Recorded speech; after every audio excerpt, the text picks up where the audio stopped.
राष्ट्रीय महिला आयोग के एक दल ने आज चंडीगढ़ में पुलिस हेडक्वार्टर में एक बैठक की। बैठक में राज्य में महिला उत्पीड़न के मामलों की समीक्षा की गई।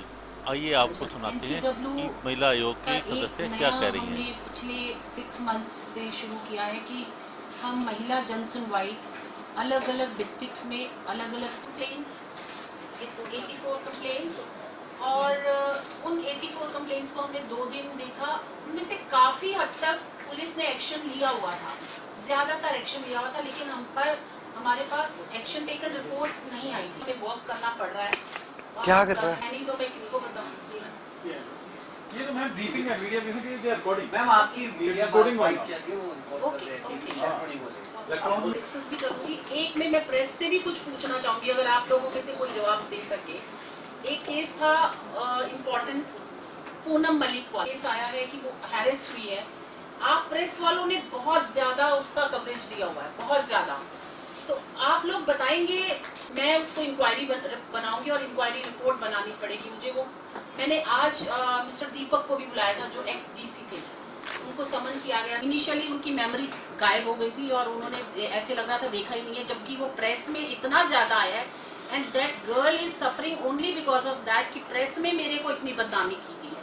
हम जो ऑफिस मैटर है उसको हम टच, जब वो केस वापस ले लिया गया, वो गलत साबित हुआ, वो दोबारा सर्विसेज में ले ली गई।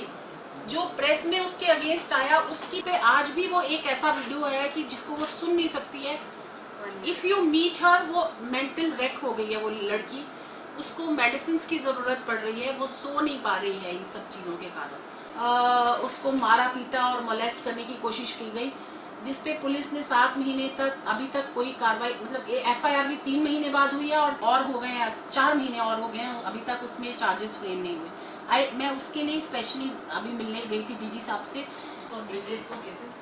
तो यहाँ as a state we got only 80 cases ज़्यादातर पे किया है, और हमें सिर्फ एक्शन टेकन रिपोर्ट नहीं मिली, शायद कम्युनिकेशन कुछ प्रॉब्लम थी, जो हमारे आने से मुझे लगता है कि वो सॉर्ट आउट हो जाएगा। नेक्स्ट टाइम ये प्रॉब्लम भी नहीं आएगी। मेरे रूम में and I was sleeping around 4:30 और सो।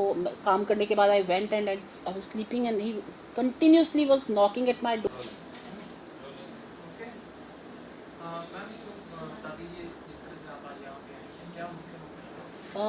NCW पूरे इंडिया में अलग अलग स्टेट्स में जाके, डिफरेंट डिस्ट्रिक्ट्स में जाकर महिला जन सुनवाई कर रहा है।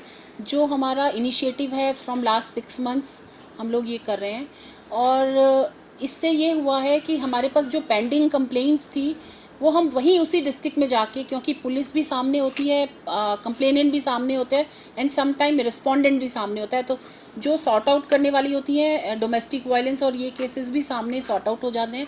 जो पुलिस एपैथी के केसेस होते हैं या पुलिस ने कार्रवाई नहीं की होती, वो भी वहीं हो जाती है, because the police setup is there.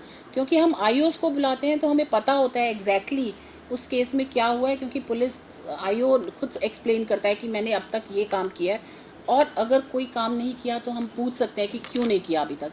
तो ये बहुत फ्रूटफुल साबित हुए हैं अभी तक। Today also we were able to I think close most of the cases. 10% रह गए होंगे, वो भी because of few things which we have not got. बाकी 90% cases we are going to close here also from those 84 cases. जिस तरह से हम चंडीगढ़ में बैठे हैं, तो पंजाब हरियाणा की बात की जाए तो इसमें सबसे ज़्यादा मामले आपको किस चीज़ के देखने को सामने? पंजाब, हरियाणा और चंडीगढ़ में इतने केसेस नहीं हैं, लेकिन पंजाब और हरियाणा में डोमेस्टिक वायलेंस के बहुत केसेस हैं।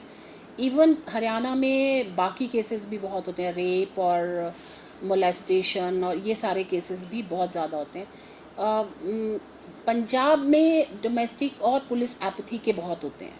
पुलिस एपैथी के हमारे पास टोटल केसेस में से आप सोच सकते हैं कि 50% हमारे पास ये होता है कि पुलिस नहीं है सुन रही। कंप्लेनेंट पहले हमेशा पुलिस के पास ही जाता है, हमारे पास नहीं आता। जब पुलिस नहीं सुनती है उसके बाद हमारे पास आता है। और दूसरा देखा जाए तो जिस तरह से अभी कुछ दिनों में कई वीडियो सामने आए सोशल मीडिया पे और व्हाट्सएप पे जो वायरल हो रही हैं, उसमें काफ़ी महिलाओं को ही सीधा टारगेट किया जा रहा है, और उसके बाद में उनके वीडियो बना के जो वायरल किए जाते हैं उसके ऊपर कोई एक्शन लेने की कोई तैयारी या कोई प्लान किया जा रहा है? हमने कई बार ये ऐसे वीडियोस जब सामने आए, हमने सुओ मोटो लिया और कंसर्न गवर्नमेंट से जाके ये बात भी करी कि इसके ऊपर एक्शन लिया जाए। कुछ शॉप्स पे रेड्स भी हुई हैं अब यूपी वगैरह में हमारे इंटरवेंशन के बाद। और जब जब ऐसा हुआ है हमने इंटरवीन किया है, एनसीडब्ल्यू ने इंटरवीन किया है। जैसे जो हाल ही में यूपी से सामने आया वीडियो, उनमें क्या एक्शन? क्योंकि मैं बाहर थी, शायद उसमें भी सुमो मोटो लिया होगा कंसर्न मेंबर ने या चेयरपर्सन ने। एग्जैक्टली मैं इसलिए नहीं बता सकती क्योंकि मैं तब से टूर पे ही हूँ काफ़ी दिनों से।